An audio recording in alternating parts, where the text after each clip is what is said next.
أكل بزغونة واقع لومي تشيت صباحيت الوط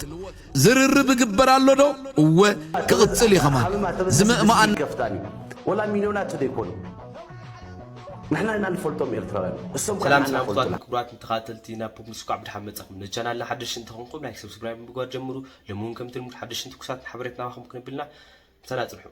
أنه بزي ساعات أسبنا اسملكتو لإثيوبياوያን መልካም ዜና የተሰማ አይመስልም ኢሳያስ አፈወርቂና አልሲሲ ኢትዮጵያ ላይ ማሴራቸው ቀጥለዋል ወትሮንም የኢትዮጵያን ውድቀት የሚመኙትና ኢትዮጵያን ለመጣል ለተቀን የሚታተሩት እነዚህ ሁለቱ መሪዎች በአዲስ አጀንዳ ብቅ ብለዋል ኢሳያስ አፈወርቂ አሰብን ለግብጽ ለመስጠት እያኮበኮቡ እንደሆን ተሰምቷል ግብጽ በአሰብና ጅቡቲ ወደቦች ለመገንባት ስምምነት ላይ መድረሷ እየተገለጸ ይገኛል ዘናሽናል ጋዜጣ እንደዘገበው ግብጽ የአፍሪካ ቀንድ አካል ከሆኑት ኤርትራና ጅቡቲ ጋር ወደቦችን ለመገንባት ስምምነት ፈጽማለች እንደ ዘገባው ይህ ስምምነት ግብጽ በአባይ ወንዝ ላይ ጉዳይ በገባችበት ውዝግብ በኢትዮጵያ ላይ እያካሄደች ያለው ጫና አንዱ አካል መሆኑ ተሰምቷል ቅርበት ያላቸው ምንጮቹ በአብነት የጠቀሰው ዘገባው ግብጽ እንብዛም የሚዲያ ሽፋን ባልተሰጠውና ባልተወራለት መንገድ ከሁለቱ አገራት ጋር የፈጸመችው የስምምነት ፊርማ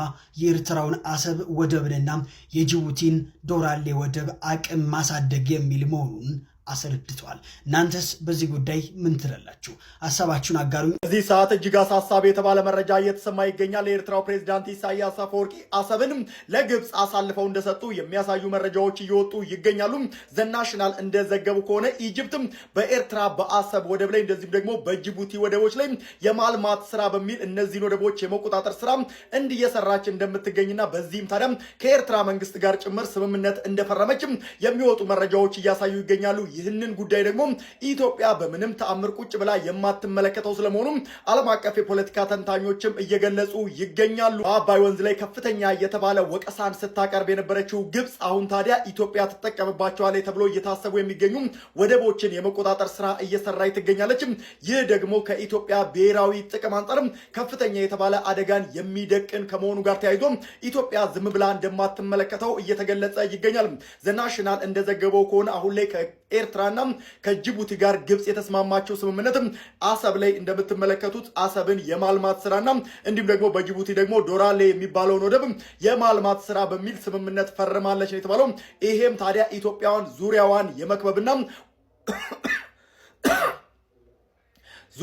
የመክበብና ወደብ የማሳጣት ጉዳይ እንደሆነ እየተገለጸ ይገኛል ለዛ አሰብ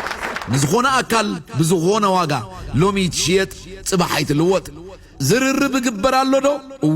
كغتصلي خمان زمق ما أن حبارا وأمراتيتات معبالة مسترخبة دما قدمو زبسر هزبي إرترامبر ما نمدلا لاي بحري كونن قداي بلا بيلو ود بشاشا بلو لومي مسمار شاء أمزيات في الله مريتو يدفر رستو عيشتن بيانستو تفنا كاب عدو وصي ذا مملسيسي دحر 10 عامات تتملسو استمريت عدو بوسا وكو صلحو يا زمن طلو سبيلن ኢሳያስ አፈወርቂ ጅግና ጥራህ ይሁን ጅግና ይፈራቃይ خذ جبنا تلو منا من قال جبنا وا صلاحي خكو صلاحي خند حكون تطنقخ خصنح نيكا ማለት ይበ صلاحي خاطي سيمو ካይሆን ይልወጽ እሱ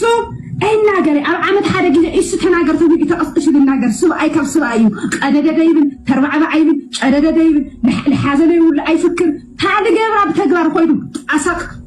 ናሚትን 30 ሚሊዮን ኢና ሱም 3 ሚሊዮን ስለዚህ ወላ በኃይል خنቋጻጽሮ ንخلينا ዝብሉ ነጥታቱን ይላዓሉ ሱም ከመይ ኸትሩ ናይ ዝበዝሕ ማዓስ ኮይኑ እዙና ነው ሕሉ ደር ይድብሎ ናይ ዝበዝሕ ማዓስ ኮይኑ 30 ሚሊዮን ይኹን 100 ሚሊዮን ይኹን ረዲካል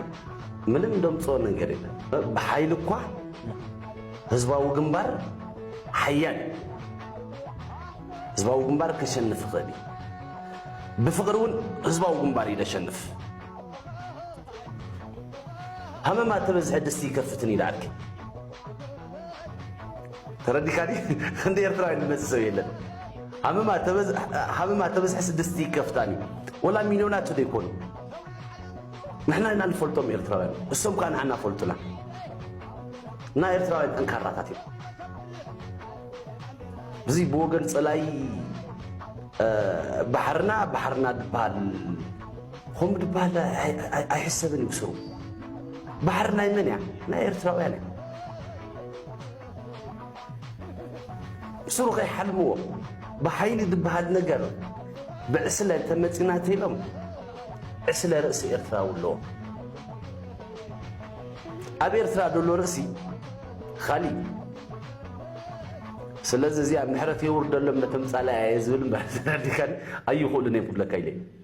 عرب أب عسب أبي قصاتو زلا وفري نناي جوبو تعبلا للنت أم معربا وقماقم كيح بحر دو كبل زغالي أم نايلو معمت بورس ريهابيليتيشن بروجكت سبسب ودب عسب بز بهالو زلون تدا تحديثو عمتاوي كاب كل التنت بشمون تغساب 5 مليون طن أقوحيت تسعنا مراقب كأنقد كم زغال بريزيدنت جيزاوي ممحدار تግራይ ኣይተ ኣማኒ ኢላ ሰፋ ንታደሰ ወረደ ሒዞም ናብ ኤምባሲታት ኣሜሪካን እንግሊዝን ከም ዘቕንዑ ተሓቢሩ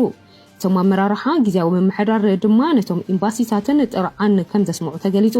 ቀዳማይ ነገር መንግስቲ ፌደራል ናብ ትግራይ ዝግበር በጀት ከልኪልና እዩ ድሕሪ ምባሎም ነዳዲ ተኸልኪልና ትእምት ዝተባሃለ ትካልውን ሒሳብ ቁጽሩ ከይንቀሳቐስ ከም ዝተገበረ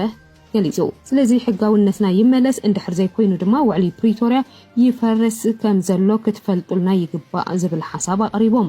ንመሬት ትግራይ ብሓይሊ ሒዞም ዝርከቡ ወረርቲ ሓይልታት ይውጹልና ሕገ መንግስታዊ ግዝኣት ናብ ዝነበሮ ይመለስ ክብሉውን ገሊጾም ክልቲኦም ኤምባሲታት ድማ ፕሪቶሪያ ማለት እኮ